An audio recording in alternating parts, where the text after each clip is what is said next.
Hello everyone. Sire here. Thank you so much for joining me. I am going to be creating a card with the new release of Trinity Stamp. And this is just a sampling of the fantastic release for April. And I'm actually going to be using all of these little things. I had a hard time choosing what I wanted to play with. And so bear with me. We will get through all this. So what I'm going to be using is this tiny astronaut die. This is so cute. It does take time to build, and especially with these little small pieces, which I would recommend using some, what's it called? It is the press and seal that helps with that. But it creates a little guy, really cute. I'm going to be using the tiny alien die set.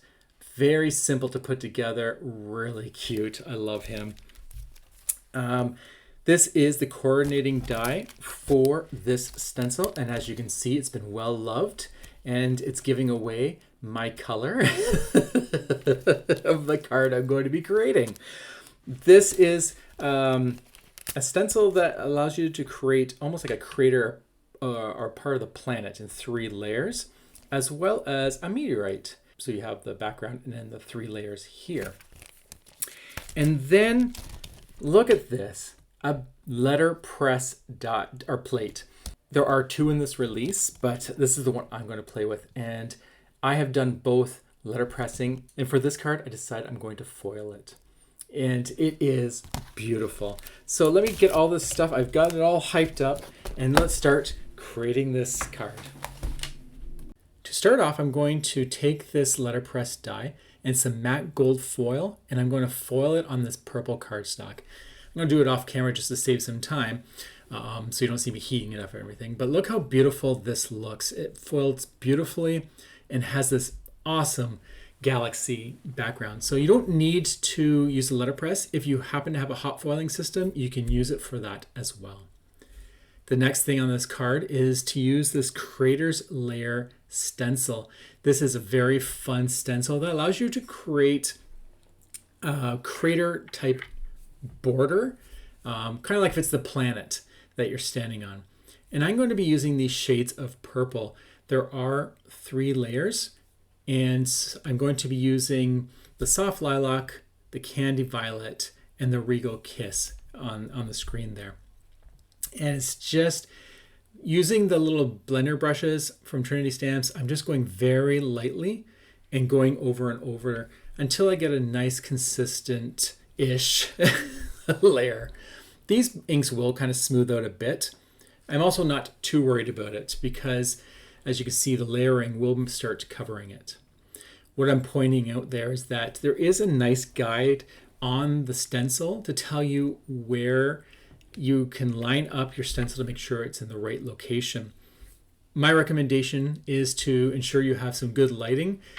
I was recording this at a certain time of day where it was kind of hard to see without really lifting it to my face, but it is there, and it will definitely help you if you do have troubles trying to line up these stencils. Now I'm moving on to the next layer and color.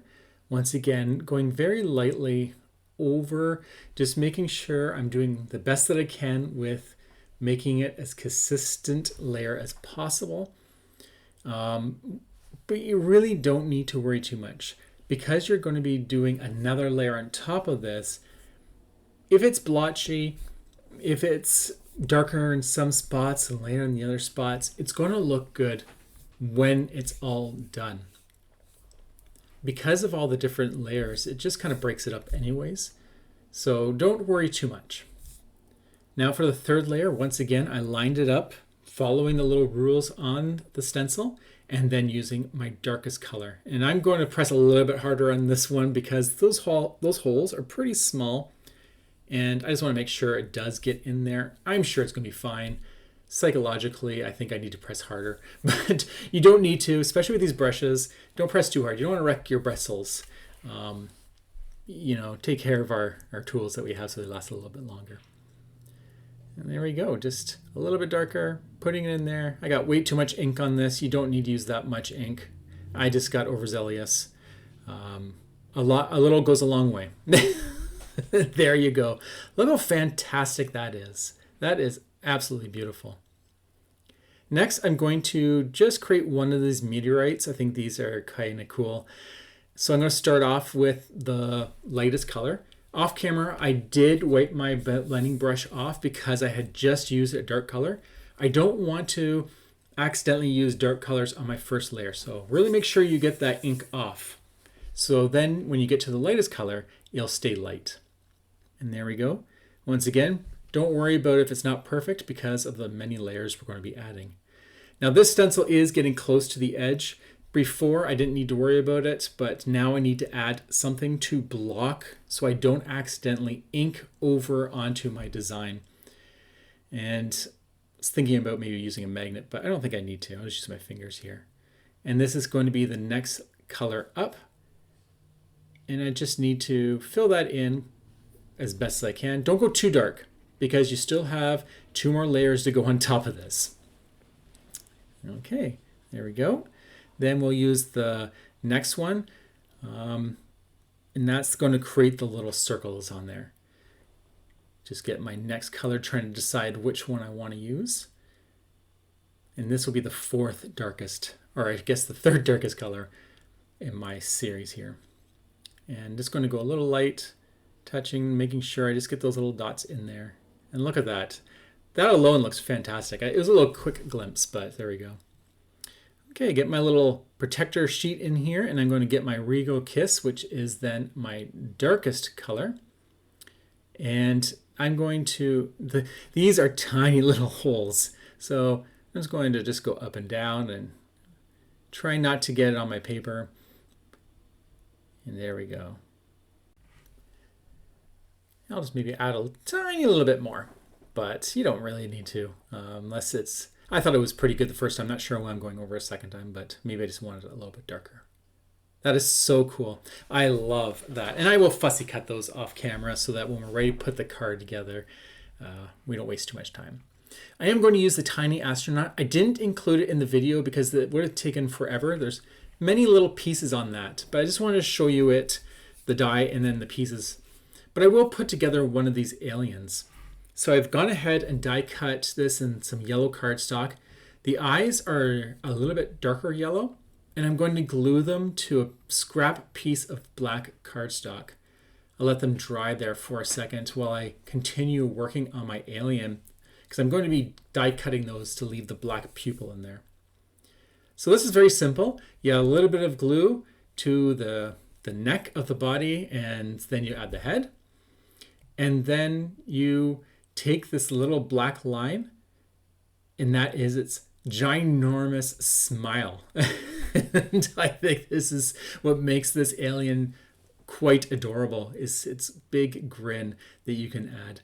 And it's a very delicate little line, but just a tiny little bit of glue, and there you go. If you were to reverse it the other way around, it could be one big eyebrow if you want it. It's up to you. You can do whatever you like with your dies, but I'm going to make it just a nice smile. Now that these eyes have dried on the cardstock, I'm just going to snip around and just fussy cut it on an angle so that, you know, just so we see the black and the pupil, but it's not going to show around the edges there. I will add a little bit of glue, grabbing my little picker tool by Trinity Stamps, and then place it down. I'm keeping in mind how I'm going to position this on my card because I want to make sure the eyes are looking at the image, for example, that waving astronaut. So I'm keeping that in mind when I glue it down. Because the eyes, the white part, is actually a specific shape, so you can't really maneuver them afterwards. And so there you go. It's as easy as that. And that's how you create one, and I decided to create 2 in different shades of yellow. Okay, now it's time to assemble this card. My purple layer, that is measured to 5 1/4 by 4 inches, and this will leave me a nice white border around my card. I just love this background, especially with the foil. It just really makes this pop. Next, I'm going to take my crater border. This is from the Stencil, and there is a coordinating die you can use with this. I just fussy cut mine out, but you can definitely use the coordinating die. And I've decided to keep that the full 5.5 inches long. I thought it was kind of neat to go over the background. Each one of my die pieces does have some additional paper added to the back, and that's so that when I lay it down, it's all nice and flush from the front to the back. I don't want any sagging. And I have my two little aliens right there. So now I have this scene where the astronaut has landed potentially on a planet and is waving to some friendly little aliens here in some yellow. I think this is just adorable. And then to finish off the card, I'm going to add my meteorite that's just in the distance. I'm not going to add a sentiment to this card. This is purely a just because card, and whatever I want to show for a message will be on the inside of this card. I decided to create this as more of a art piece than a specific genre of a card. I do hope you enjoyed this card. I had a fantastic and lovely time creating it. This release is phenomenal. There is so many good products that came with this release, from better press plates, stencils, standalone dies, stamp sets, and just so many fun themes. Don't forget that this is a playlist in the description box below, so you can hop along and see what other design team members have created with this release. And until the next time, I hope you have a fantastic day, and I'll talk to you all later. Take care. Bye.